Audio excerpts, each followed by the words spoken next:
What are your thoughts on the statement, if you've seen 1,000 films, you've lived 1,000 lives? I love filmmaking, and a lot of the reason why I love filmmaking is because I feel like it transports you into these different ways of navigating life and being in different circumstances. And I really feel like film is this sense in which if you've seen 1,000 films, you've lived 1,000 lives. And does it have to be something that has a quote-unquote message, or can it just be a fun comedy? A lot of the films that I do seek out to entertain and also provide a message. But there is certainly a side of entertainment in itself that is that uplifts people. Frank Capra very early on made "You Can't Take It With You," and just a number of films that he was nominated for Best Oscar like time and time again, and they were all message based. Like Mr. Smith Goes to Washington. And then Preston Sturges came out after that and was like, this is too much. There's something inherently good about just entertainment, that it really lifts people up.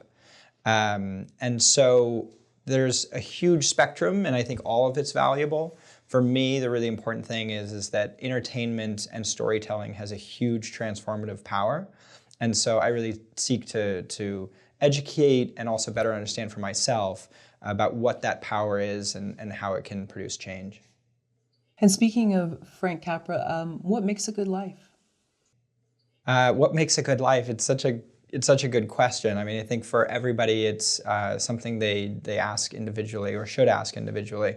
I study philosophy, and the core question with that is, what is a good life? And sort of philosophically speaking, and in philosophy, you explore it through telling stories, which is also why I love philosophy so much. And if the life ends in bliss, then it's a life worth living. If it ends in despair, then it's not. But largely, I've found that if there's a one sort of category, if it's, say, okay to be a hedonist or to be a stoic or to be this or that, that you really can't ever make a mold fit your unique situation. And it's better to kind of consider all these possibilities, and but ultimately to ask yourself what it is that you want and what you want your legacy to be. Did anyone ever try to talk you out and say, Robert, just go have fun, just get out of your head, like you're young, you should, you seem like you're sort of an old soul, and to be interested in such heady things and such deep things fascinates me. It's a good question. Multiple times my dad has been like, you need to be having fun. When I was like, oh, I'm going to go to Berkeley and study philosophy, people were like, I don't know if that's great. You already think a lot about things.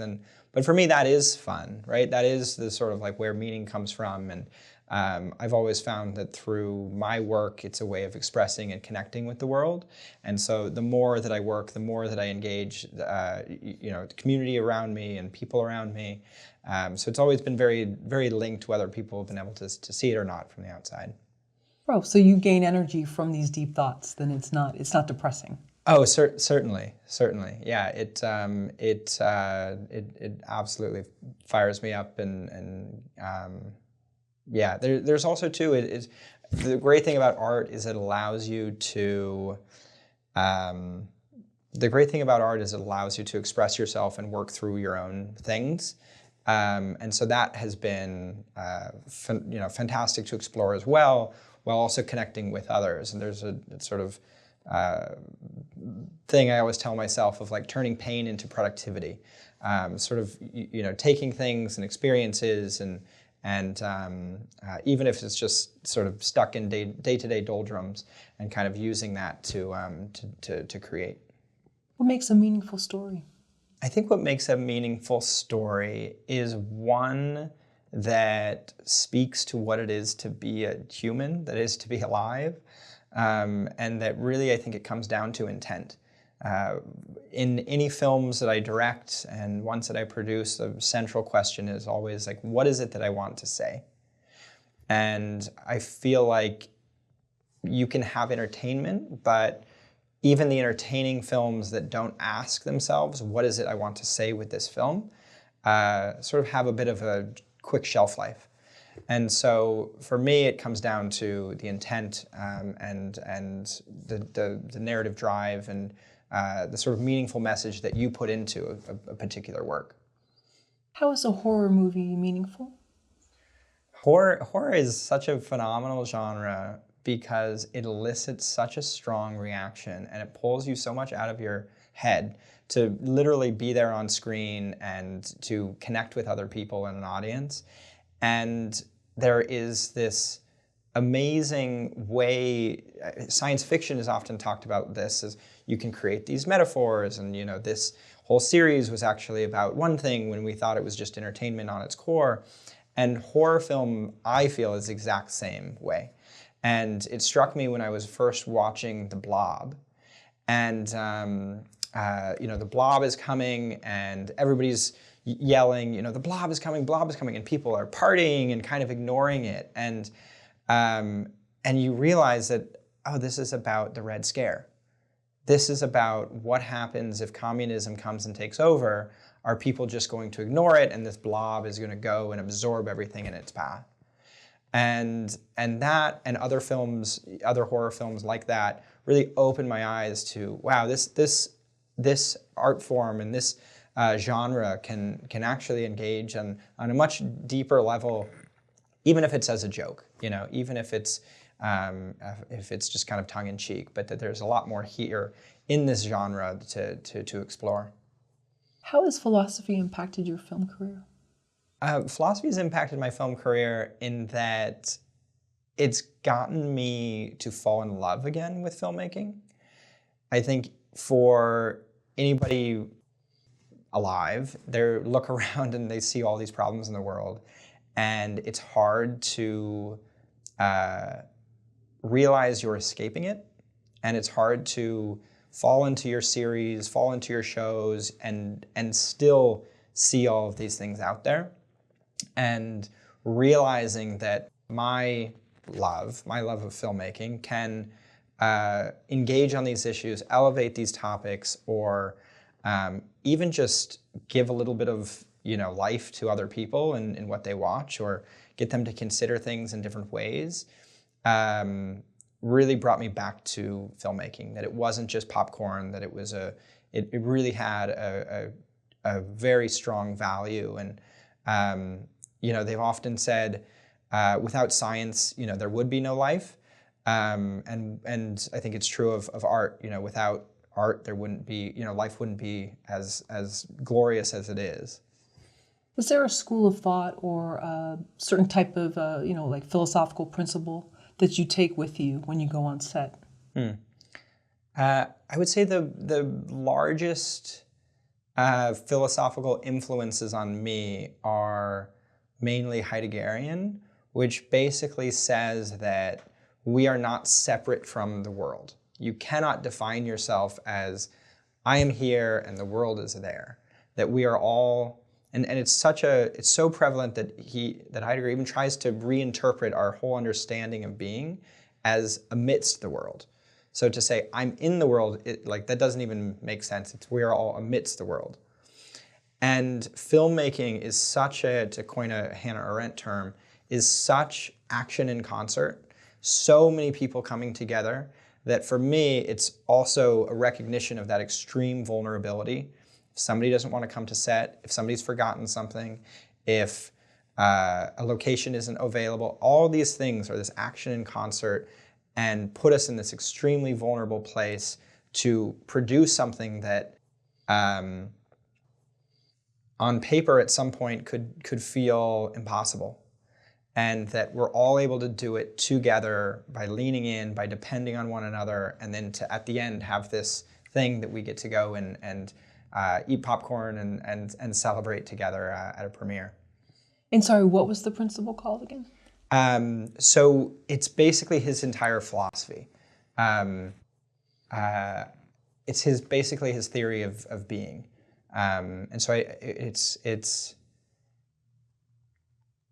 he doesn't really have like a specific kind of school of thought that speaks to it, but sure.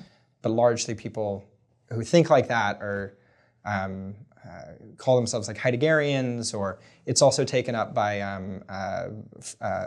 another philosopher, Merleau-Ponty. And then the person that I studied closest with who did this, his name was Bert Dreyfus.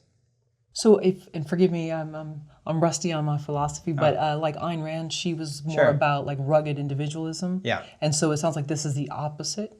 So it's not so much about a lack of individualism, it's more about how you look at yourself in relation to the world. And so it's where Stoics say you are to be completely detached and to shut down, or even Buddhists, right, that say, I'm equanimous, things change, but I am going to, maintain my sense of peace and well-being. This is throw yourself into things, throw yourself into commitments, that basically the best life is to be completely committed to a work or to people, and that is what, as Kierkegaard puts it, it sort of entwines itself around every ligament of your consciousness, and gives you a world and gives you meaning. Why do philosophers love death?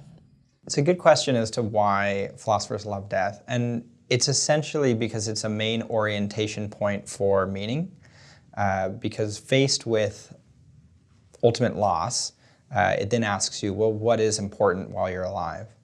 And so facing death, facing finitude or your own mortality then becomes a central sort of way to frame, what is a good life? And I think certainly a lot of people are curious about that. What does it mean to have a good death? It's a good question about what it means to have a good death. It's been a fascination of a lot of philosophers of, well, it's to be, surrounded by people, and it's to be, have a legacy, and I think a lot of cynics have also. There's a book about all of the ridiculous ways that people have died, and so I think that largely has become more of a sort of joke within philosophy of that there's all this obsession about having a good death, and ultimately, what does it amount to, and what does it really matter? Why does it really matter? I forget who it was, but there was a general who was really trying to have this, good death, and he was bleeding out, and he was trying to get all of his men to come together before he passed, and they weren't coming together fast enough, and he knew he was going to die, and he just blurted, "Tell them I said something great," and then died. And so I think stories like that seem to have kind of taken the main, that it's like, well, let's talk about life itself rather than, what it is to die, because you really have no control over it. If someone has a story idea and they never write that story, does their story idea even matter? It's a good question. If somebody has a story idea, I would say it doesn't mean to seem harsh, but I would say it doesn't matter. I think ultimately what's real is what you put into the world.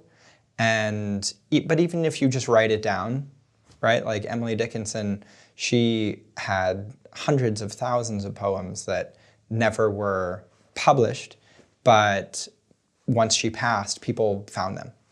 And then those were out into the world, and those took on, and a whole kind of world of meaning was built around her and what she created. And so I really am a strong advocate of always, putting things down and taking action and, and creating, because if it's just in your head, then it's not yet in the world. And so I always try to get as much out as possible. Is that something that plagued you? Because it sounds like you've always had these ideas or been drawn to things that were maybe ahead of your time? I think for me, there was a sense early on of what it is to be great and to have a legacy, and certainly to sort of like establish yourself and sort of beget success from that. And so, but I think as far as kind of linking with ideas ahead of my time, or I think it was more, always came from within, is like, what is it that I want to say? And I want these paths to open up further for me so that there's less inhibitions, that I can write down an idea and then go to investors and get a project going and just kind of move. Because there's never a shortage of ideas for the next film, and there's probably 15 projects that I've got brewing at different stages. And so it's more been about sort of how to converge that momentum in order to be out there more in the world and expressing and working with people that I love to work with. When you were studying philosophy at UC Berkeley, was that your goal then, to go into directing and producing films, or did you not know exactly what you wanted to do? I always knew I was a storyteller, and that was my path and my life, and specifically studying philosophy at Berkeley was to understand the power of story. And I loved horror films, and so I kind of asked, like, well, is that what I'm going to do? Is just make horror films while climate change and all these other things are happening? And it was philosophy that sort of regrounded the value and kind of went back to the very basic questions of faced with these problems, what can one do? And sort of allowed me to sort of rebuild my sort of world of meaning and sort of get more concrete on values, and to better understand the power of story. And that was through existentialists, and read a bunch of Dostoevsky and Kierkegaard, and then I came back and I was like, okay, I feel like now I'm not wading in the water, that there's a solid infrastructure around me that I can build future projects and build my career on top of. Why not go to film school and just learn how to write the next fun teen comedy? So I started making films really in like elementary school, and then so by the time I was in college, by the time I was in high school, I'd already been taking film classes at college, learned screenwriting and production and just kind of basic things. And I was enormously self-taught. So every documentary about filmmaking, every behind the scenes I could get my hand on, commentaries. And so then when it turned to going to film school, I felt like it was doubling up. And I also took umbrage that the schools sometimes own your films. And I thought, why am I going to pay a massive amount of tuition to also pay to make my own films if I feel like I already have that knowledge? And it felt like it was doubling up. So I thought, how can I sort of extend my knowledge of filmmaking and storytelling, and that led me to philosophy. What differentiates a movie that has a great message, a good message, from a movie that's too preachy? A film that's too preachy, I think, can be too just heavy-handed on an audience, and essentially your immediate reaction is like, well, it feels more like a rhetorical argument. It feels like you're at dinner and somebody's saying, like, you should believe this. Whereas a film that I think just has a message is, for me, kind of like interacting with somebody at dinner, and they're saying, like, well, these are the things that are important to me, and this is the way I see the world, and this is the way I think one might consider a situation like this, versus do this, be that, and so that in my films, while they do have messages, I'm always very conscious of not having it to be too heavy-handed. How does a movie effectively present a point without insulting the intelligence of the audience? I mean, in any film, as a director, you're always asking yourself, okay, this is what I'm showing visually, and what is the audience going to take away from that? And I always try to assume that the audience is smarter than I am, and not kind of hand feed them things. Certainly there's parts where, if you need to connect dots, but I always assume that people will be smart enough to get things, and if they aren't, then they'll ask the person next to them in the theater. I do really think it's important to not speak down to your audience or to be too kind of heavy-handed in storytelling, because it can easily lead to an eye roll, which then pulls people out. And I would rather people be asking and engaging and sort of drawing people further in together about, hey, can you clarify this? Can you clarify that? Rather than saying, well, I feel like I'm, in a film that's for kindergartners or something like that. Sure. So it may be better to leave with a sense of mystery, where there's like people can't exactly figure out. There's an ambiguity to it. Yeah. So I watched a ton of Sidney Lumet's voice. So I watched a ton of Sidney Lumet's commentaries. He actually has a commentary for every single film he's ever made. And one point that comes up over and over and over is the cutaway. Is say you have somebody who really wants to be invited to a party, and they get an invitation and they open it. Do you cut away to the invitation? Or do you say the audience is smart enough, they know that he opens the envelope and he's been invited? And so that level of distinction, and I'm on the same camp, is that you don't have to spoon feed every bit of information. The audience is very smart and will be with you. And so then you can move on to the next scene where he's actually at the party, because we get the point, right? Can you explain how stacking the deck in favor of a message is cheating the audience? And how stacking the deck against your message is challenging the audience and ultimately hitting deeper truths? So in constructing a film that ultimately has a message, and you're wanting to, I feel like if you're wanting to sort of lead the witness, or in philosophical terms, like use a straw man argument, that it is pretty disingenuous, because essentially, we all know why leading the witness is not a great idea.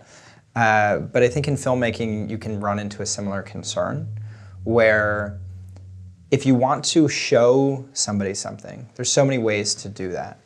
There's so many brilliant films that do that. But if you're wanting the film to draw a conclusion, then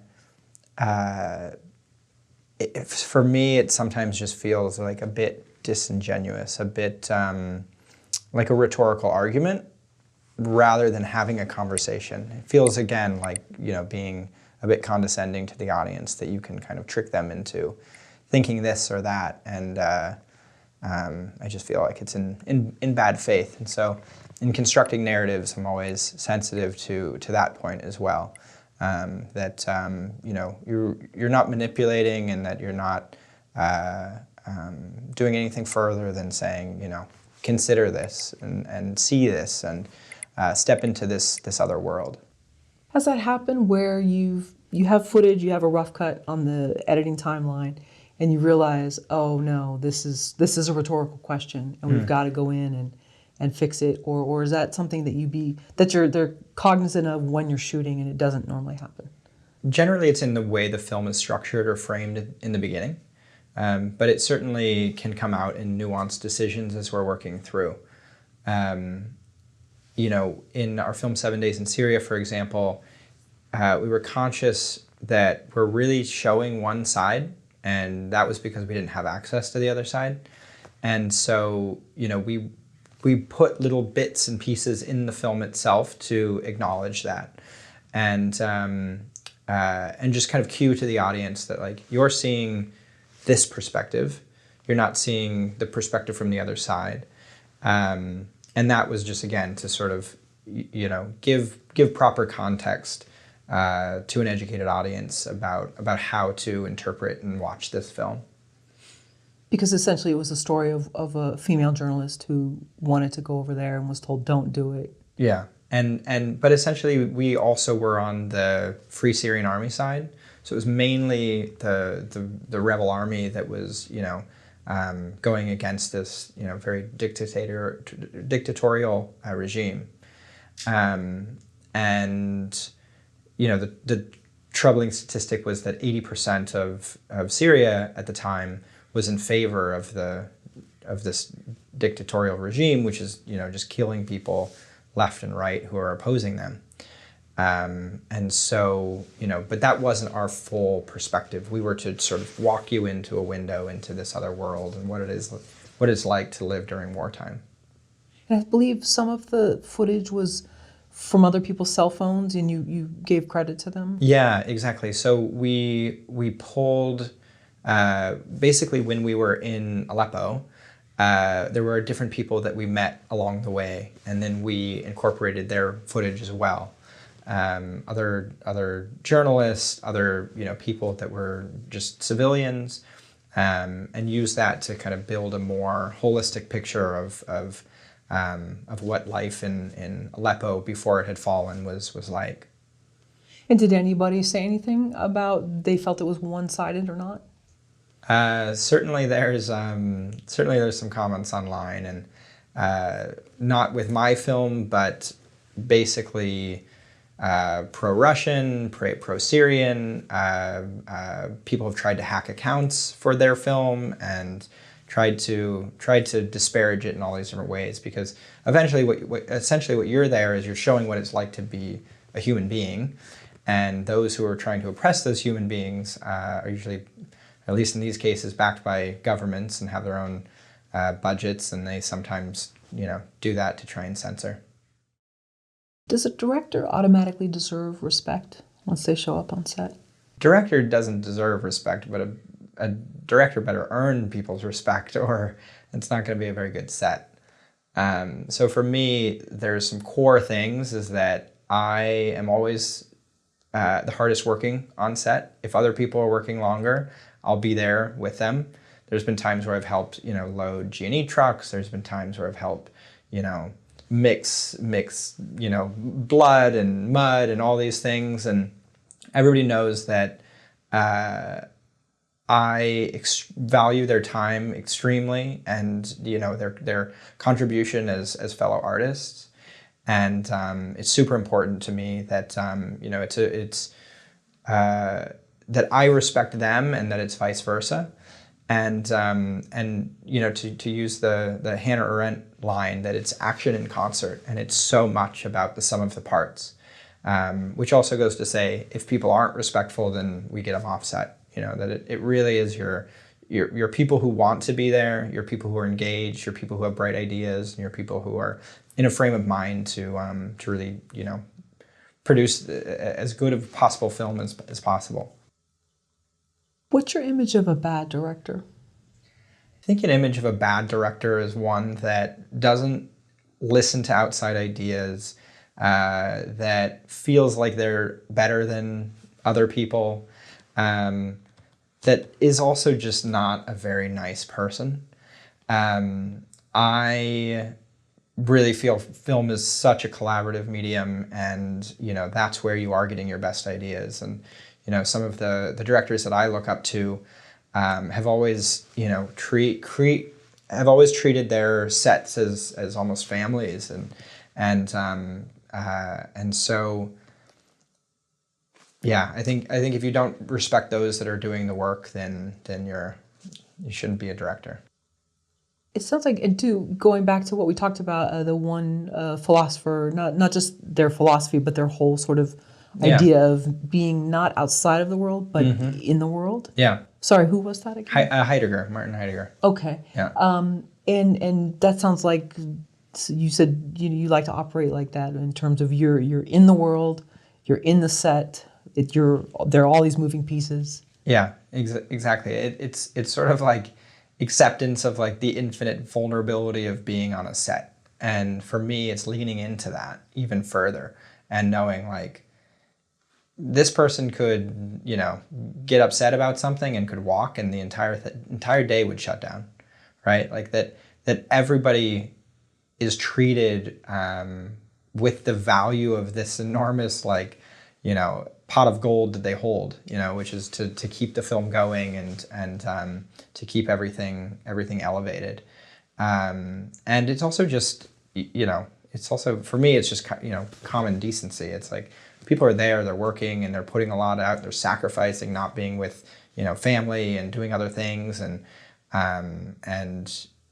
yeah, just showing how grateful and appreciative you are of that is really important to me. Can we talk about the situation where sometimes we will be around energy that won't be as collaborative, and it may or may not be anything that we've done? Things happen, people have bad days, people have agendas. How do you right the ship if you feel it's getting away from you? The super important thing about directing is very clear communication, and if there's problems, addressing them immediately. So, there's been a lot of times where people have said, kind of under their breath comments, and I'll stop them, I'll take them to the side, I'll get to the bottom of it, and then I'll bring them back on set.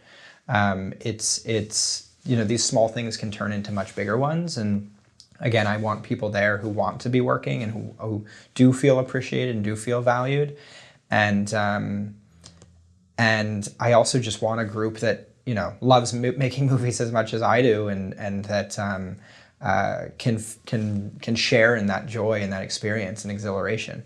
And so for me, I think it really comes down to just being empathetic and also being attuned to other people, and taking them aside for a sort of quick recheck-in and recalibration if more conversation needs to be had, and then getting right back to it.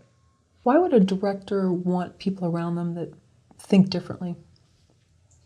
It's so important to have collaborators that come from different walks of life, that are into different things, because ultimately the director's job is to bring together a bunch of very talented department heads, actors, and to unify a vision going forward. And so if you just have a lot more diversity or a lot more breadth of people's background and experience to then synthesize into that vision, it's going to be all the more stronger. What filmmaking rule do you break quite often? I think filmmaking rules I break often are maybe all of them. I mean, never at the expense of safety and union guidelines, obviously, but I think I'll always that's what philosophy does, is it gets you to sort of question everything. And so in making this latest horror film, all shot in one take, it was, well, can we just shoot the whole thing? Can we make a horror film in one take, and can we also have animals, and can we have kids, and can we have multiple locations? And there are a lot of rules that aren't safety and union based, that are just sort of practitioner based, that we thought, let's keep questioning that. Let's see if we can, because our goal was really to kind of do the impossible, kind of create something in which we felt, are we going to be able to pull this off? And that for us was pretty exhilarating, and we thought would be exhilarating for audiences as well. And you shot in a small town or two in where? Yeah, we shot Those Who Walk Away in Peoria, Illinois, and also in Chillicothe and Dunlap and this kind of surrounding area. And it was just the perfect location. BooBoo Stewart, who played Max in the film, was like, it even felt like a studio backlot. It was just, everybody was super respectful. It was a gorgeous location, and it was perfectly suited for our needs. Yeah, I was impressed with their chemistry, all the actors. Do you think that's because, was everybody sort of in close quarters, between takes, and just developed a rapport? Yeah, we started very early doing chemistry tests and getting a rapport going. And, this was at the height of the pandemic, even before the vaccine. And so we were doing regular, Zoom rehearsals, and I would sort of give them a sort of assignment, and they would do it just the two of them, and then we had rehearsal to just kind of further that, and we then put the entire cast and crew up in one hotel. So it did have that, we're all here amidst it, and I guess to go back to the sort of amidst the world idea. That was really helpful. It was really helpful for keeping everybody's confidence. I mean, this is amidst COVID and amidst trying to pull off a film where we're, filming in 15-minute takes, and I think it contributed a lot to the chemistry and the sort of strength of the morale. And I like too that the setting was a little more of like a working class, like felt like a Rust Belt town, and I was very intrigued by that. It wasn't like this perfect mall setting, and I think that intrigued me more. I felt more of a connection to the characters, and especially, you have the movie theater in there as well. We don't want to give too many spoilers away, but maybe I should take that out. Sorry. No, you're good. Okay. You can say anything that's in the trailer. Okay. But, I just felt that there was a realism and some of the cars and things like that. It wasn't like everything was shiny and perfect. And I realize it's a horror film, but sometimes you see that even in horror films. And so I like that. I'm a big proponent of shooting in real places. I think sets and construction all has its place.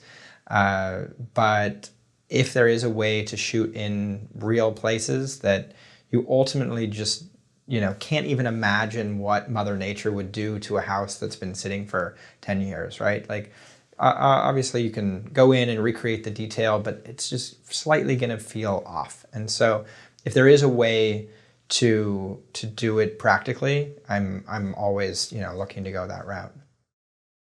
Can we talk about the one shot? And how did you do that? How do you break it up? Or don't you? So shooting Those Who Walk Away in one take, or one continuous shot, was quite a challenge. And we really even made it harder on ourselves because we were like, well, we also want to shoot during golden hour. So that meant that each day we were shooting our one shot. We only had one or two goes at it. And then the sun would be too low or too high and we couldn't match it. And so that was really it. So it put a lot of pressure and a lot of stakes on each day that we filmed. Overall, when you watch the film, it reads as one continuous shot. There's really only a handful of cuts, far less than I think people would guess. And there's even some, that people might presume were cuts, but actually aren't. But largely we did that to sort of break up the days and to, allow for more precision on blocking and camera movements. But if we needed to, we could have shot the entire thing in one unbroken cut. We just felt like there would be another way to kind of have more precision, more sort of hands-on expression of the film if we broke it up into more or less kind of 15-minute shots. When you compare it to other, famous one-shots, those are around 3 or 4 minutes long. And we were, tripling that, sometimes 4 times. And so it was really quite an obstacle, quite a daunting undertaking. And I really, feel like all filmmakers at some point in their career should make a one-shot film. I really feel like it's an amazing subgenre that lends so much to engaging in storytelling in a very unique and different way. How many production days did it take to get all of the shots that you needed? So we had about a month of rehearsal, and then a fair amount of rehearsal on Zoom, and then some rehearsal on location, and then in total it was about 6 or 7 production days itself. And basically the format would be we would rehearse all morning, and then we would just sort of wait and see when the sun was in the right position, and then everybody would be on, and we would just try and get as many takes in as possible until the sun went down. But I was also very conscious of, like, if things are bad in the beginning, I had to say cut very early on, or else we wouldn't get a chance to do a whole other take. So it was precarious, but BooBoo Stewart and Scarlett Sperduto and Bryce and John Steele and Grant Morningstar are actors. Just phenomenal and so dependable, and really brought everything, to these roles. And so we never had an issue. Every single day we nailed it. So if maybe one line of dialogue was off or something was off, you stopped it right away just because it was so limited for the time you had? So anytime there was dialogue issues, we would just roll with it. There never really were. There was definitely space for the actors to improv and do all of that.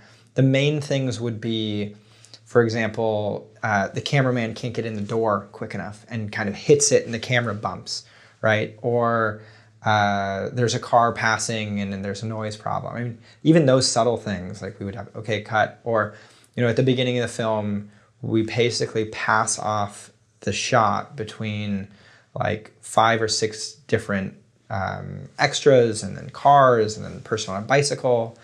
And if any of those wasn't to my liking, wasn't as precise as I wanted it, then we would cut and take it back. It was never the actors. It was always, just the difficulty of trying to pull off all these things in one spot, in one take. And then for the interior shots, did that actually go much smoother? You're not dealing with natural light. The interior shots were just as challenging, and it was, working with a kid actor, he has to be wrapped by a certain time. So we really only had, again, 1 or 2 goes at it per day. And on top of that, it was such a small environment to film in. And we had to be so conscious of not having shadows.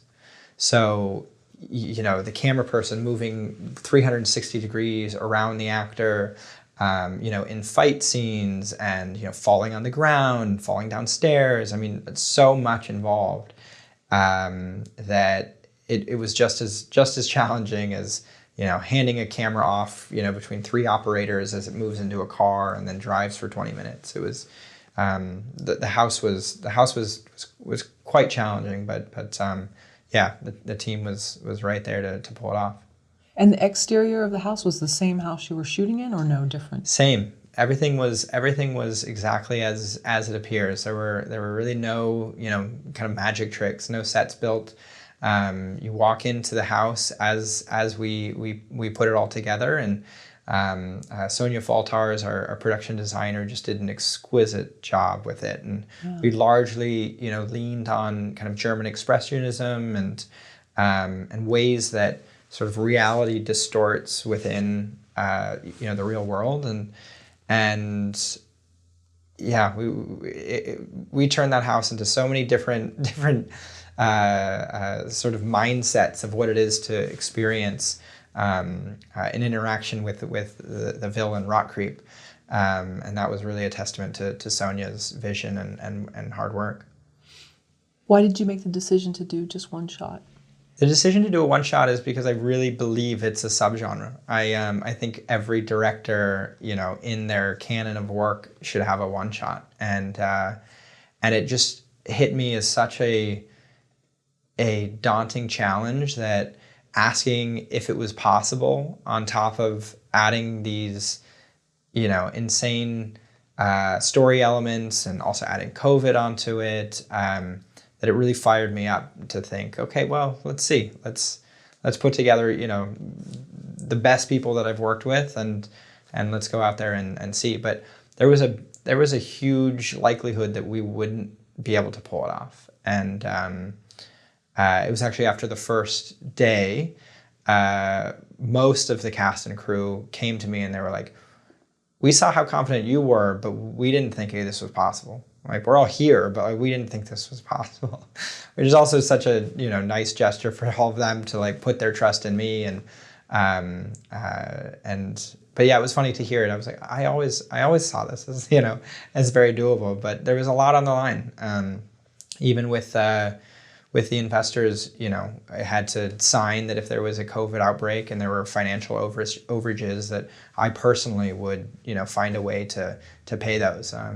So it was quite a gamble in a lot of different ways, but again, just having a phenomenal team around me, I really believed in everybody and our ability to get it done, and that's the film. What if you showed up with a plan, a shot list, maybe even a storyboard, and then quickly had to change course and throw all of that out the window? So I always show up with a plan, always show up with a shot list, and ideally, we'll pre-scout or we'll, do everything that I can to not only have a plan, but pre-vet it. That said, certainly surprises arise. And so what I do is I try to just find a private space to kind of think it through. And then come back to the team and have a clear vision. What I have found is not great is to show that you are trying to come up with a plan while around everybody who's looking to you to have the plan. So for an example, on a film I did that Danny Glover was in called Strive, we went and saw the location, and just at that time of day, it was not the right location. And we had just filmed another sequence that was a bit of a different mood. We had sort of gone a little bit more with improv on it. And so I knew that this kind of 4-minute walk and talk, which was going to be at this other place, wouldn't work. So I said, hey, let's take a little bit of a longer lunch. I'm going to go, ahead to the location, and we'll let you know when to show up. And then I jumped in the car with my trusted, group, and we quickly did a location scout, and we found these benches in this park, and I thought, that's a better location for this. This is much, much better. And so then we called and we said, hey, everybody, we have a slight change. We're now shooting at this park. And so the whole, caravan went to the park. We, reconstructed the scene there, and it ended up being my favorite scene in the entire movie. It just worked out. I mean, we had this beautiful kind of sun setting through the trees, and it was reflected across this other building. It was, and the actors, it was way more dynamic that they were on a park bench and instead of just walking down a street. And so that was one of those times where it wasn't so much that there wasn't a plan, but it was I think we can do better with this, and let's explore other ideas, but let's first huddle and then come back to the entire team and say, okay, now this is actually what we're doing. And this was in New York City? Yeah, in New York City, in Harlem, actually. Yeah. Oh, okay. And so how hard was that to find like an appropriate place to shoot when, I don't know how busy it was, how many people were around? Yeah, we constructed the film in such a way that we were all very maneuverable. So early on, the line producer was like, I think we're going to have this truck and that truck, and all these transpo cars. And I was like, guys, this is New York. We're going to have parking tickets. We're going to have issues with where to park. I mean, it's going to be a nightmare. And so we came up with this plan of basically calling Ubers. And so we would just get a train of Ubers, and everybody would move, and then we would reset up, and we had one kind of area for equipment, and it was also just a different size of production, but that allowed for a lot of flexibility. And then we both basically were friends with the local police department, so they were very helpful and very accommodating, and a lot of the kind of pre-work, I had also just spent hours just walking the neighborhood and kind of seeing what was on different streets. And so there was a lot of pre-work that allowed me to be able to, quickly make an adjustment and be ready for something like that. That's great. Were these the same Uber drivers each time? Or different, always different. Oh, different. Oh, great. Yeah. Hey, rate your driver. Yeah, yeah, exactly. They're like rating cast members. Yeah. My mom was actually on set, and she without knowing all of the sort of context. So yeah, my mom was on set, and she would say, okay, I would tell her, we just wrapped a scene, we're going to go to the next place. And she's like, all this equipment, all of these people? I was like, yeah, we're just going to head there. All these Ubers would show up, we'd jump in, and she was like, it was one of the most crazy things I've seen. But yeah, I mean, it also just comes down to re-asking yourself, why are people doing things like this, and does it fit our particular situation? And your question about rules of normally, I mean, we did have some production trucks, but we just found that we didn't need as many. Have you ever said no to a project? Yeah, I say no to projects all the time. In fact, I was just having a conversation before coming here about like the use of social media while also not encouraging more projects to come in. I tend to do my own stuff, or I tend to work with writers that I know, or I like a much more sort of directed approach. Which isn't to say that people haven't sent me projects and I haven't, bought them and made them. It just doesn't happen all the time. But the other thing that's so core in saying yes to any project is it's such an enormous amount of time, and it really is like adopting a kid. It's like having a foster child. And so I make that decision very slowly and just with a lot of thought of how much am I going to be able to still be as happy working on this project a year down the line as I am at reading the script.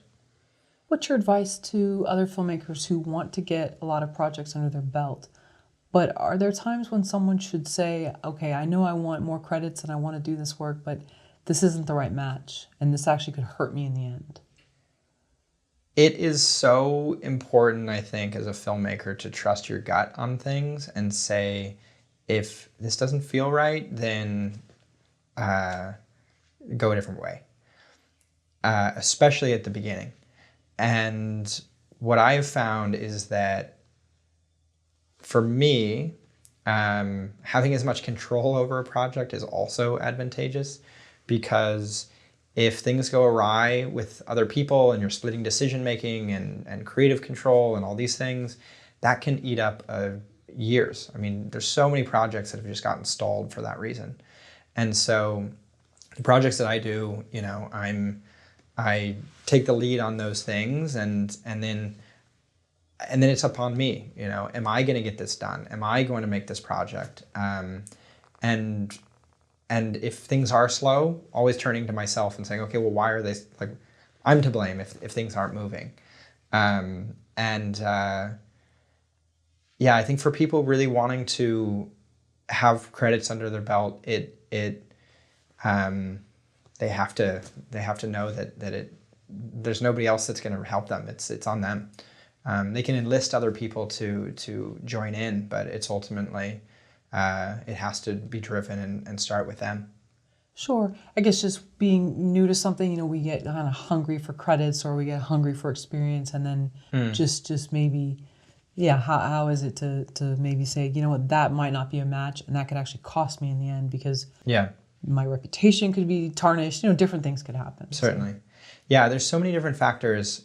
I would say the biggest for me is always a consideration of time. It's just how much time is that going to eat up, and sort of the opportunity cost of that. What else could I be doing in lieu of it? And then the other is, more as like an artist. Is it something that's going to challenge me?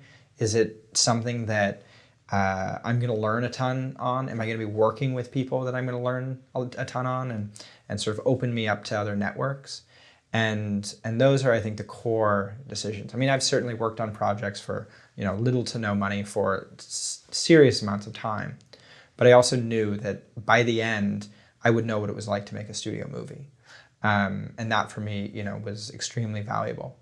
I think a lot of different factors at play, but definitely figuring out for oneself, like, what are all the vectors in that decision making in order to proceed on a project and push your career forward. What are the steps to developing and building a character? The steps to developing and building a character, I have found, has evolved greatly for me. But first it was to sort of tap into my own subconscious of just, how do I see this person? I'm super visual, and so if a character comes out, I can see that person in all detail. And so it's first to understand what that vision is. And then second, it's to ask myself, who do I know in the real world that's like this? And to use that as a sort of reflection of what I see versus what's in the real world. And then also to, compare it to other movies.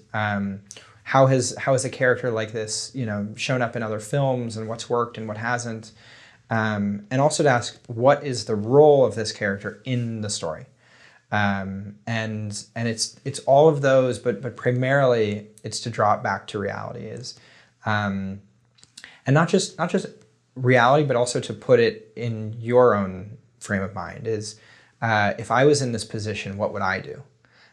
Or if my very best friend, who's very akin to this character, was in this situation, what would they do? And I'm also just a strong proponent of speaking to those people, right? Like if you have a character that's a bit of a match with somebody, hanging out with them, picking up on their eccentricities and the ways that they say things, and and maybe even calling them up and saying, look, if somebody said this to you, what would your response be? You should get a release if you have them, literally providing lines for your script. But those types of things I've found is that you just get so much nuance and unique dimension by following those steps that it's something I try to always employ. Here's what the screenwriter of Strive, Cherise Smith, said about you. I don't know how it's possible, but physically and emotionally, Robert understands what Kalani, the main female protagonist in Strive, is going through, and that is what's important. So, can you explain how you have empathy for characters? So, in reading scripts, I always ask myself, is this a story that I know? And what was ironic about Strive is that, or I guess different about Strive, is that it was set in Harlem and in a world that on the surface I shouldn't understand and, isn't my story. That said, there were some core aspects of that character that I really felt connected to. So much so that not just Cherise, but also, people who saw the film came up afterwards and are like, how did you tell this story? And it felt, first because I sort of understood the pain of what that character was facing, but secondly, because I spent a lot of time, understanding and being in that neighborhood, and I guess, maybe that is a bit of the documentarian side, but literally being there. I mean, doing I want to call it research because it's not that, but just understanding those people, that way of life. We moved to Harlem 2 months before we started production, and that was for the sole purpose of understanding that neighborhood. And what you immediately realize about Harlem is it is a close community, and it is a community that looks to lift one another up, and there is so much creativity and so much compassion. And so it was the little things that we witnessed, and on the good side and the bad side, that we then really tried to bring into the film, so that it felt like at first and foremost a Harlem movie, and then also one about the main character, Kalani. How do you do that, whether as a documentarian or for a narrative film? How do you soak up the environment of the location that you'll be shooting in? I think it just comes with observing, being quiet or when you need to be, or asking a ton of questions when you need to be. And then there's always those guides that sort of will take you into the world. And so asking, hey, what is it like to be a Crip in this neighborhood? And then going with a Crip and walking through and seeing how people interact with them. And, one of our main actors on the film was just not connecting with the character early on. And I had him shadow a Crip, and the things that he was just able to pick up about their interaction was just it was literally walking into a different world, right? So his imagination just can't fill in all of that detail that is actually there. So that was extremely beneficial, and still he wasn't fully there. And so I sat him down Not to oversimplify it, but I was like, you smile too much. Like this is serious, and so sort of, I see what you mean, and so we dialed that back just to kind of craft the character that was a reflection of the world that it was in. So people, when this actor walked around with the crib, people were scared of the body language and the reaction was they were fearful? It was so much respect paid to this person that whether they were Crips or whether they were Bloods, they would cross the street and, and shake his hand and, not bow, but, sort of lower their, it was clear that this was a very respected person. And on the opposite side, that he also respected the community and that he was there looking out for people and checking on people. And it's understanding of those relationships and sort of why these people are there and how they interact with the community that ultimately sort of brought the spine out of the character that then made it playable. How do you create characters that are raw, that are memorable, mesmerizing? I think that is a very difficult question to answer, a very difficult thing to do. I mean, we certainly interact with people that we have found, wow, like that's quite a character, right? Like, wow, like I would never have thought to think of the world like this or to say something like that. And that can come out in two different ways. It can either come on literally, trying to get as much of that person onto the page and into the character. It can come through just having a phenomenal imagination and channeling, something like that.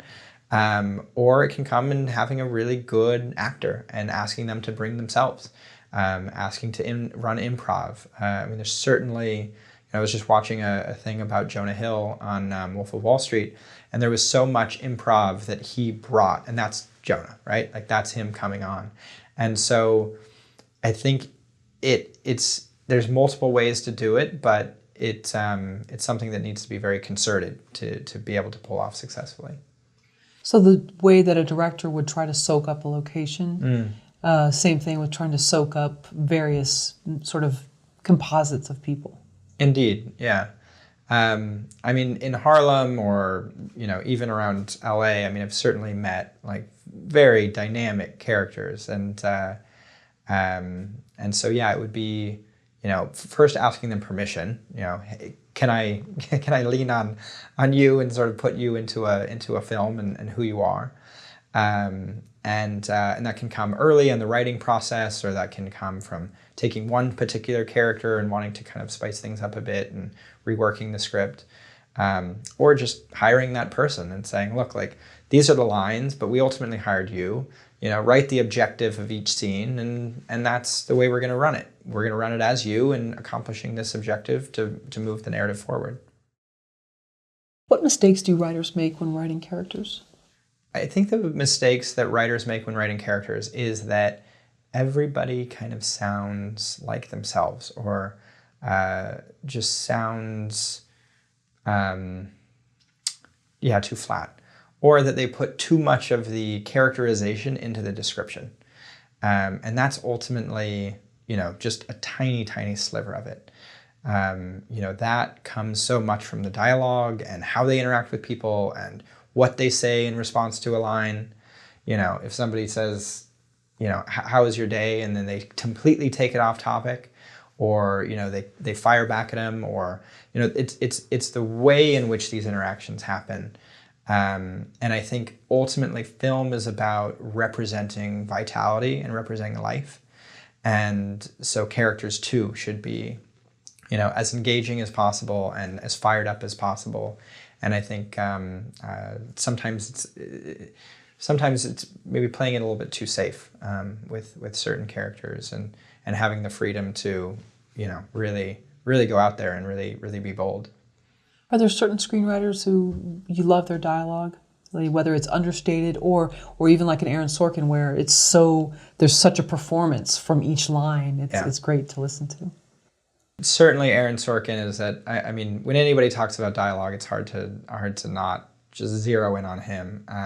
And what's phenomenal about him is how the exposition can roll on and on and on, but you're still there, right? And he also, is so great at non sequiturs and then sort of bringing it back home about why this particular story was important or why this was said. And the nuance to language that he brings with different characters of why they say certain things and how it's crafted is really, I think, something to be admired and studied. What questions should a writer be asking themselves about their characters while they're writing it? I think the one chief question writers should be asking themselves constantly is this true to life? Is this somebody I know? Is this reality? And then if there is another question, is this somebody I would want to spend time with for an hour and a half in a theater? It's and it could also be, there's so many ways to answer that. It could be like, well, they're kind of, a dumpster fire, but that could be entertaining, but then also weaving that in. You always have to look at it in sort of the gestalt of how does it interact with these other parts. So you obviously don't want to have somebody who's a complete villain, as you're trying to get audiences to empathize. Or tell a story about somebody who's a hero, right? Those things just won't match. So it's also what's the intention with this character, and then is it somebody you would want to spend time with, and are they a real person that you could point to in the world? Right, is young adult. She was sort of a dumpster fire for a while in the movie, and fascinating journey to be on that, and same leaving Las Vegas, Nicolas Cage's character. Totally. So yeah, there's some that are fascinating to watch, and there's others that are painful to watch, and it's like, this is maybe a little too much. Yeah, I think the reason we're drawn to those types of characters is like often, the light is shining brightest before it goes out, and those are people really on the brink who are struggling struggling with their own inner demons, and so their behavior is just bombastic, and yeah, it's certainly something to watch. How do you find out what a character wants? I think in looking what a character wants, it's a really tricky question, and as a director, I always will do that with the actors, because we need to be in alignment, and ultimately I need them to be more connected to that than ultimately me, because that's what is a good performance. And I think that comes with writing down the facts of the script, and sometimes the character might directly tell you, or the director or the actor might lie, might say I want this, and you can say, well, look at these other facts, right? He may say that he wants a good job, but he's showing up every day drunk. Right? And so what is it that he does really want? And that is, I think, is finding the spine and asking those questions and kind of referencing them back to the facts in the script. And you said that dialogue, you often let actors bring their own, like it doesn't have to be on the nose in terms of what the script is. And you feel that helps in terms of the believability, the chemistry? Yeah, I'm always hiring actors who are bringing themselves. Doesn't mean they can't, play another character, but that they're bringing their own good ideas. And we will workshop things, and then we'll go back and rewrite the script based off of what they've said, or we'll do a rehearsal, or we'll do an improv, and something will come out, and that is brilliant. That's going in, and I'll add it into the script. It really evolves, and that too is so helpful for actors when they're doing the scenes, because they really have a sense in which everything is alive, everything is changing, and everything, there's things at stake. And so they need to be super engaged. They need to be listening to one another. And also that, if they get a wild hair, they're free to express it, and it's going to be welcome. What techniques do you use to strengthen your characters? The techniques I use to strengthen characters are, again, pointing to the real world, and again doing that with the actors. But ultimately, in a script, I can only do so much. It's only real when it's on screen. And I really encouraged the actors to ask those questions and to have those conversations. And ultimately, it's for me, I know there's different things that are more playable and that will work in engaging a scene and making it feel more lively, or hitting specific plot points, or having the pacing be a certain way. And so I'll sort of direct and mold things here and there, but it's the actor's job to really build that depth and really make it playable and to connect it and find a way to bring it to life on screen. That I think is solid script analysis, and we always spend a lot of time doing that, and it's really one of my favorite parts of the process, and it's so collaborative, and it's always a lot of fun. I really do love working with actors. What character in a film that you've watched just really hits home for you? It's so real that you're convinced that person lives somewhere, and some walk up in New York City or something.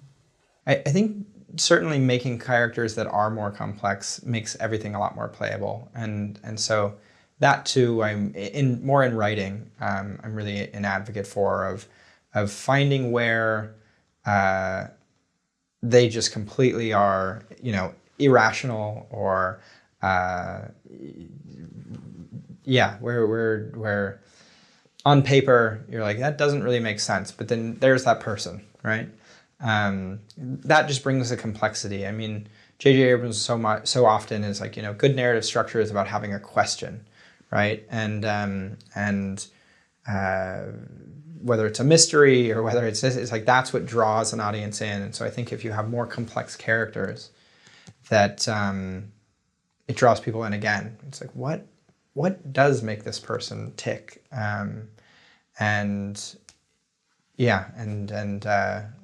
Certainly for me, it also has been sort of the most engaging characters I've seen on screen. What was it about Jonah Hill's character in Wolf of Wall Street that really struck you? I mean, so many of the characters in Wolf of Wall Street, whether it was Matthew McConaughey or Leo DiCaprio, I mean, I think it was everybody's obsession with wealth for wealth's sake. And I thought Scorsese handled it so well, that no character in that ever gets off easy. He even goes to such depths to show, well, this hooker and this trader, went off and got married, but it didn't end well. Like he literally went and showed that it did not end well, as just a moral story, like that this world does not lead to bliss, right? That this leads to despair, leads to suicide. And that was fascinating, watching all of those characters explore that, where that emanated from, how it was this sort of constantly perpetuating cycle, and certainly the glitz around it that made it feel worthwhile. Why do so many movies want to be made by you? I have a lot to say. And I love working. And for me, again, it's my way of conversing with the world. And I love the experience. I love, meeting new people. I love traveling. There's so many great parts of what it is to be a director. And so it's to do it as often as possible, but also to make sure that I'm taking breaks and sort of re-energizing artistically, because when I do throw myself into everything, into a new project, I really want it to be everything that I have. I would never want to be on a project and feel like I'm calling it in. It's super important to really put my everything into each project. What project cost you the most in terms of maybe emotion, energy? Just because whether it was fulfilling or not, it was so heavy. I won't mention it by name, but it's a project that never saw the light of day. It was a whole series of unfortunate events. But, you know, to work for such a serious amount of time on a project that doesn't see the light of day, that for me is like one of the worst things that can happen in film. And I've definitely spent many, many years on other projects that have not seen the light of day, and it happens. But if it can be avoided, that's always the goal. The goal is to create and to share it with others. How many hours a day do you work? I work a lot. I would say about 100 hours a week. I would say also, because I'm working on films in different time zones, you know, I can be on calls late, you know, that are with a team in India, or very early morning, you know, with calls in Europe, and then, you know, through the day on projects we're doing here in the US. Yeah, I definitely have a healthy, you know, work-life balance. My wife also is in the industry and sort of knows what it's like to work hard and you know, have to pull these things out of the mud and sort of into the sky. And but yeah, I work a ton, but it's also because I love it. Here's a quote from you. Talent is not a birthright, it's a result. What are your thoughts on talent? Certainly, you know, I'm a firm believer of the 10,000 hours rule. And I constantly am asking myself after each film, okay, you know, these things went well, giving myself a sort of self-evaluation of like, these things went well, how can we improve? You know, what are projects that, or things I can do to improve? I really do feel that yeah, I mean, directing, art, you know, in general is a skill, and so it has to be refined and trained and you know, constantly, you know, learning or seeking out new materials. And I definitely packed a tremendous amount of that time into, you know, my early years in high school and college. But for me, yeah, there's always more to be understood about how to make great films.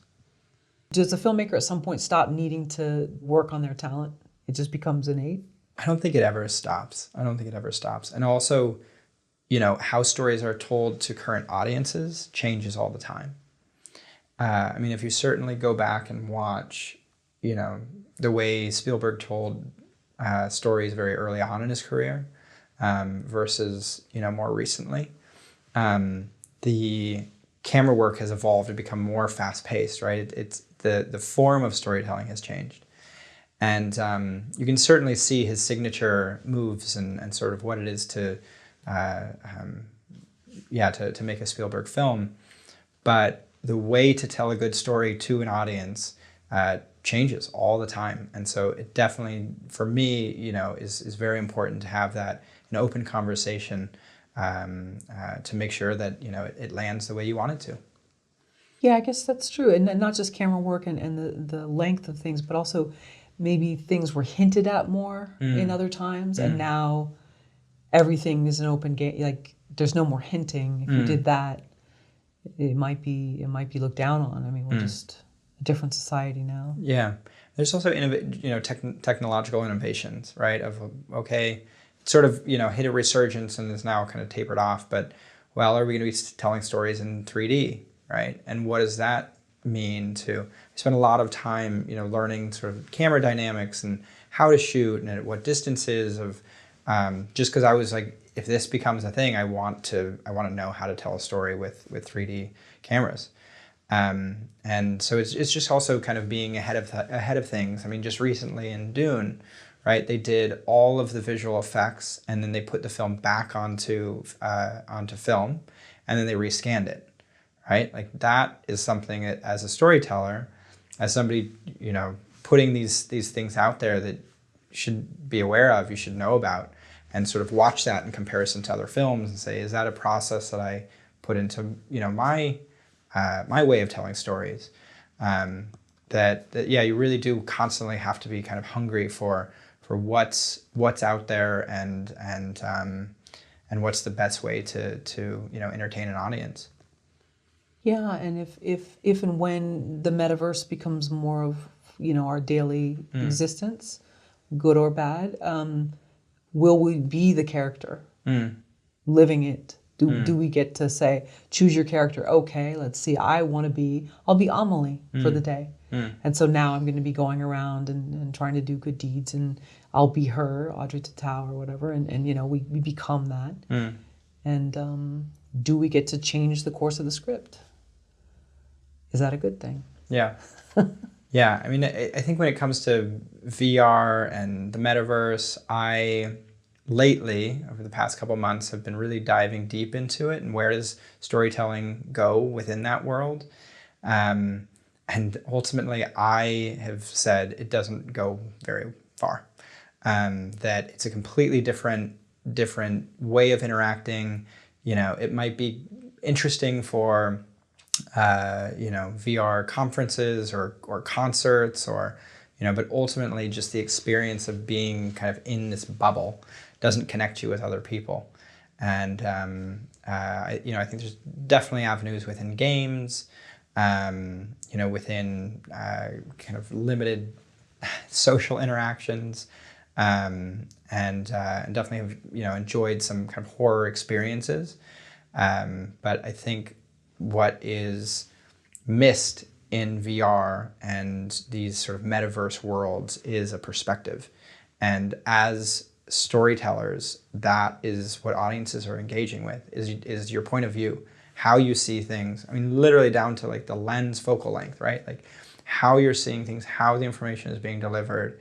And that, just can't be replicated in any other medium but film.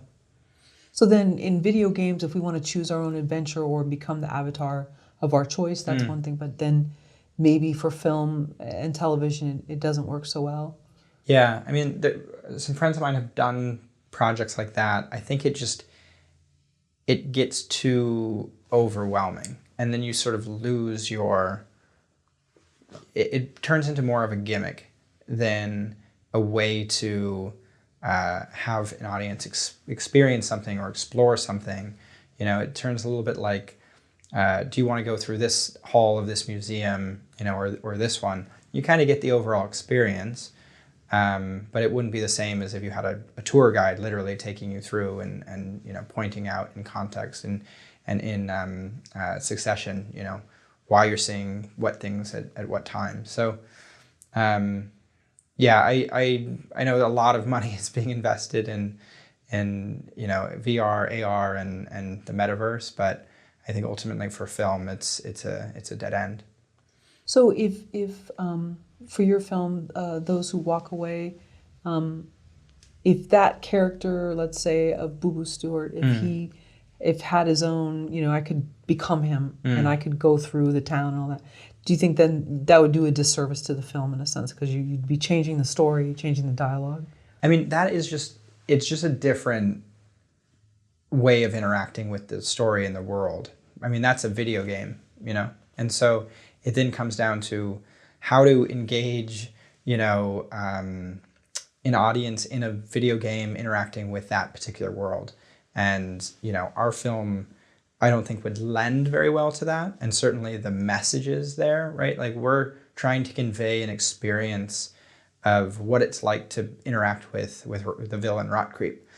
And certainly, despite, strobes and production design and all that, experiencing it in a VR headset just wouldn't be as impactful as seeing somebody else, go through it, seeing the lead actor go through it. I think there's a lot of sort of projection or empathy that happens on films, and also a lot of safety that comes as a result of that, right? You're able to see somebody else experience it. You're not doing it, but you're still able to connect with that. And that, I think, is a very unique experience to film itself. How do you get a movie made? Can you explain the exact process? If only there was a process. There's so many different ways to get a movie made, and that's partly the tricky part, is where to start and what method to go about it. But fundamentally, it requires resources, it requires money, enlisting people on your vision, and having a very clear vision of what you want to do and how you want that to interact with the world. So I would say, it obviously it starts with a good story. You then have to have resources or people contributing resources to that. But it's certainly not easy, and so it takes a lot of determination and gusto to keep it moving.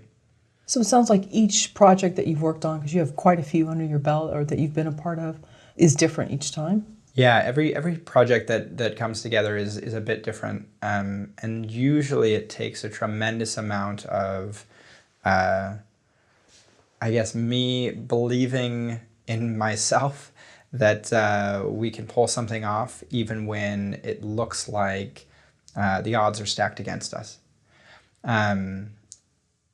There's been projects where we were a week away from filming and we didn't have all the money to finish filming. And it was just, we'll get there, we'll figure it out. And then we were able to close the financing the last week of filming.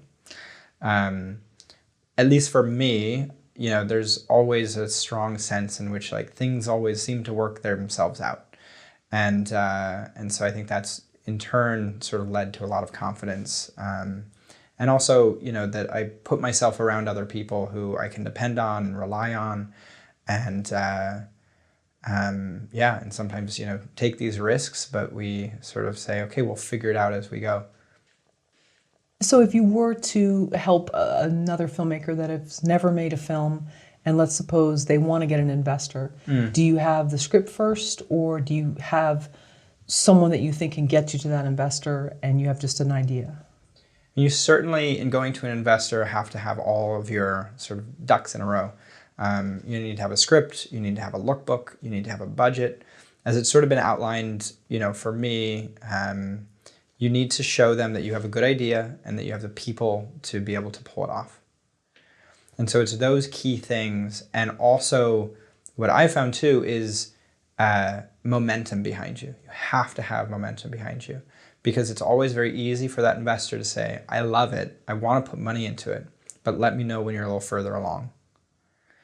And so you need to give a clear sense that, well, this is going, right? We're a month away from filming, or this is right around the corner. And you need to also mean it, right? It's not just a sort of smoke and mirrors. If that investor goes away, you need to also know that you are filming. Definitely don't oversell. But it's that type of environment that brings people in and gets people excited, and certainly in believing in yourself, others are also going to believe in you too. And so a lookbook would be used even for a documentary? Certainly, I mean, people love visuals, and what you're trying to do is you're trying to sell something to somebody that doesn't exist, right? If I said, hey, I've got this house, do you want to buy it? I've got these blueprints. It's not going to be as effective as if I say, well, now you can walk through this whole CAD design of the house itself, right? You can even put on this VR headset and sort of walk into the home and take a look, right? Then it's real. And that's always the hardest thing, is how to, and this is why people, do sort of what they call Rippomatics, where they kind of recut other films to kind of give a sense of the look and style. Because you're trying to make something real now that people can put their money into, that gives a whole 3D sort of fully immersive view of what it is to watch that film ultimately in theaters. How often are you hired as a director, and how often are you working as a director on one of your own projects? As often as possible, I'm directing projects of my own. And then from time to time, I am also hired on other projects. It is, I'd say no to a lot more that I'm asked to direct, but it does happen, and certainly, getting into larger and larger films, and certainly open to the idea. But I've just found that the stories that I kind of cultivate, whether it's buying a script or whether it's writing something my own or hiring a writer to do, that generally, in putting in all that time, I can increase the odds greatly that that film will actually get made. Whereas, sometimes projects that come in, they are moving and then things fall apart and then they come back again. And so I think largely it's a function of time and also just how far and how ready that project is to go before I step in to direct it. When you say buying a script, are you actively looking for ones on, let's say, a website that has scripts for sale, or are people presenting them to you? So people will contact me from time to time. We generally don't accept unsolicited materials. There's a couple companies around town that I've asked to just sort of pass me projects if they really believe in them. And then I have a sort of network of writers that I know that all hire on various things. We don't option projects, which is a bit different than other companies, because our view is that if we're going to make the film, we're going to make the film. So we're not kind of wasting time on optioning it, so we just outright buy it. And it's always a very fluid process, and for now we kind of have the next 2 projects set out and kind of made our calendar for the rest of 2022. But yeah, it's never precise. But we always are looking for projects that really resonate and that we feel can connect with audiences. Do you think there's an energy to working on multiple projects at one time? Certainly having lots of irons in the fire is I feel a necessity for working in film. Sometimes things just take longer, actor availability, and things need to be moved around, and so to go back and say, okay, well, this one we're going to bump up on the priority list as a result, can be really, really helpful. And there's certainly a strong sense of convergence of working with different actors or different distributors or different sales companies that then kind of provide the infrastructure for more films to come down a similar path. And so certainly, as many irons in the fire as possible without compromising quality and without compromising the core things of what it is to make a good movie. Do you have like a different spreadsheet for each project? Like, how do you delineate each one? I tend to just kind of keep it all in my head. So I keep a to-do list basically weekly of sort of full, double page of all the things that need to happen on a specific project. And then when I do go into direct, I basically pass all of the tasks off on other projects off to my other producers or other coordinators. And the reason is directing, I feel, needs to be completely all in, that everything around is quiet, that you're just there being present to all the department heads, to the actors, and to that story and that world itself. How do you raise money for a movie? The way to raise money for a film is really to start with the people that you know. If you're doing an independent film, there's crowdfunding platforms, or it's to package the film and really put a director on board, to put actors on board, to put other key producers on board, and then to take it to a studio, to take it to a production company or to take it to independent film financiers.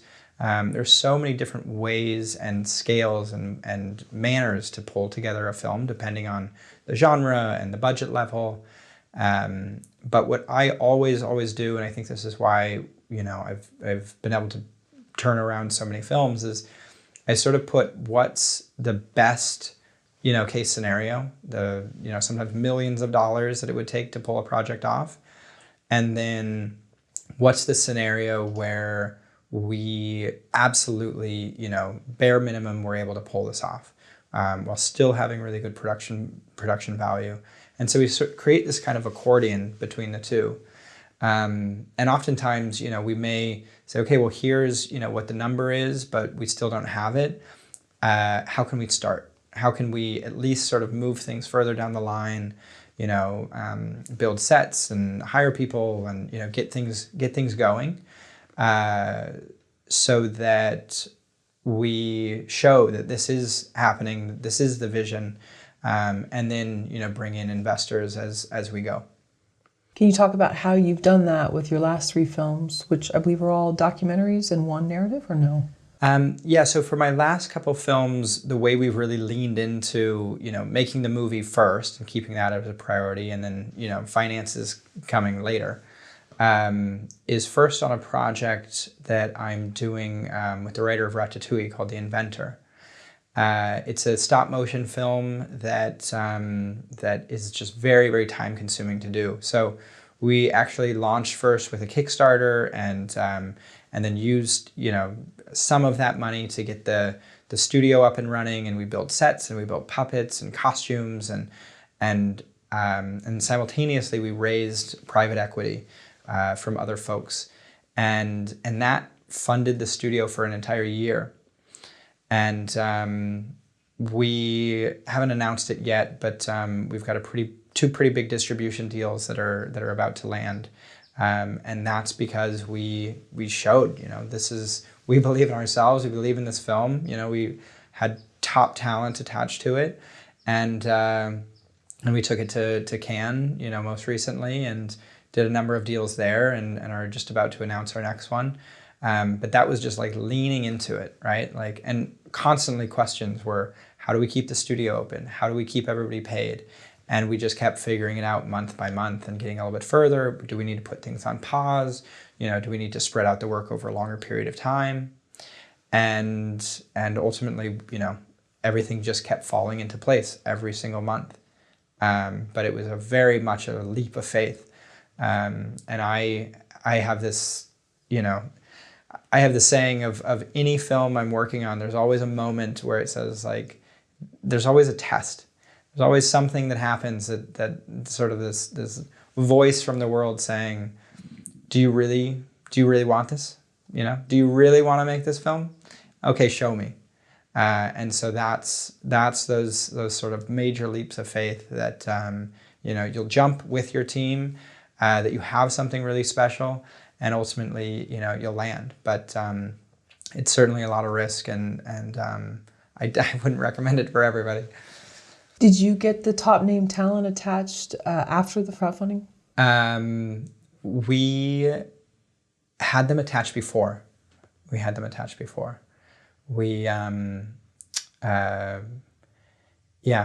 shot a teaser for the film to sort of give people an idea of the look. We just literally at each step of the way, we're like, how can we drive this forward now? And just time and time again. And then how can we find other partners that can help?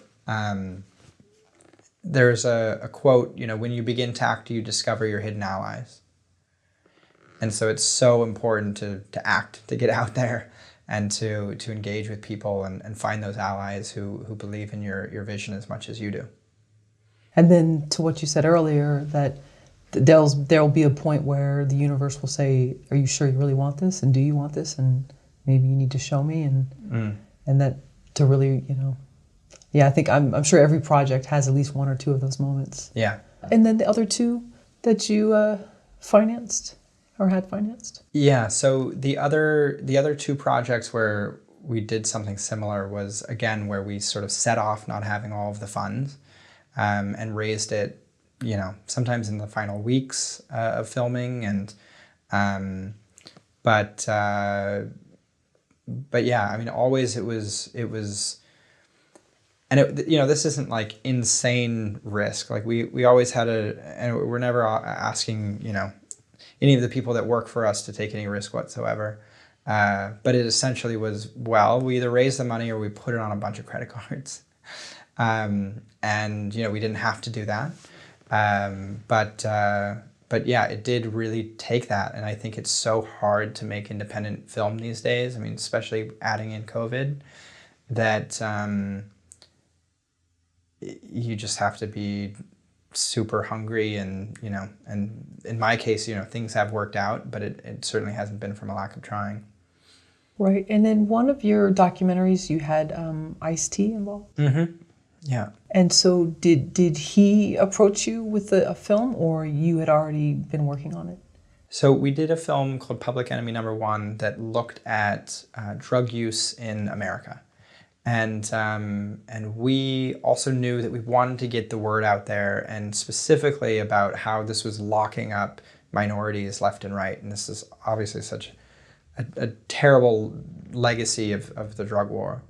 And so we reached out to Ice-T's people and showed him the project, and he came on and did an interview for us, and also became an executive producer of the film.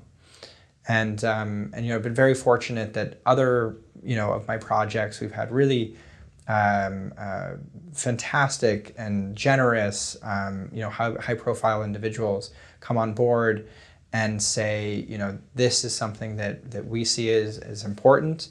Whether it was 7 Days in Syria with Angelina Jolie, or our most recent project, How to Build a Truth Engine with George Clooney, that really helped it get out into the world, and that of course helps with distributors and builds momentum.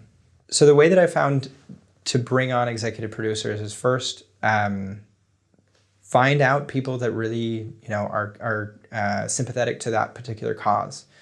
People that ultimately you want to create a win-win, and people aren't going to just out of pity or out of one reason or another say yes to a project. Like, it needs to be organic, it needs to be core values, and that's what it is about finding fellow allies. And so we just sort of ask around and call their reps and put a teaser in front of them, and if it's an immediate no, so be it. But we just really show that just with their involvement, projects can really take flight, and sometimes people are willing to help, and it's phenomenal when they do, and then we're also very, very respectful of their time and of them lending their name, and it very much is about mutual trust. And so you need to be in a place to be able to gain that or establish that in any relationship when working with a high profile EP. And so with 7 Days in Syria, it was a finished film, and then you showed it to Angelina Jolie? Exactly. Okay. And then, but with the movie about, you said Public Enemy? The most recent, Public Enemy #1 also is finished. It was finished. Oh, yeah. Okay. And then you got Ice-T to do the interview. Exactly. And we cut it into the film. Oh, interesting. Okay. Yeah. And then with this latest film, if you're with How to Build a Truth Engine, we have a sort of sample edit of the project, and so that's something we've been taking out and showing to different people, and that's really what was sort of the tease of saying, okay, this isn't just words on a page.